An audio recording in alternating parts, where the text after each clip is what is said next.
Hi kids, this is me, Phan. Today we'll read a story, Where Willy Went, written by Nicholas Allen.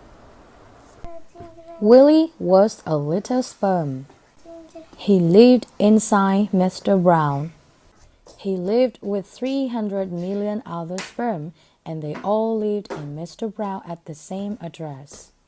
At school, Willy wasn't very good at sums, but he was very good at swimming. So was Butch. But so did all the other 300 million sperm. Soon it would be time for the great swimming race. Willy practiced every day. And so did Butch. If there are 300 million sperm in the race, how many will you have to beat to win the egg? The teacher asked. 10, said Willy. He wasn't very good at sums, but he was very good at swimming. But there was only one prize, a beautiful egg. The egg was inside Mrs. Brown. At last, the day of the great swimming race arrived. The teacher gave them all a pair of goggles, and a number, and 2 maps. The first map showed inside Mr. Brown. The second map showed inside Mrs. Brown.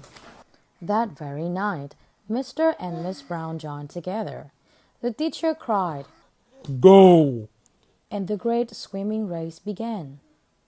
Willy swam and swam with all his strength, but so did Butch.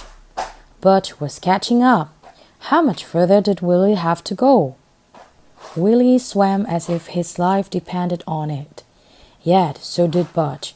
He didn't know. He wasn't very good at sums, but he was the best at swimming. Hurrah! The egg was lovely and soft.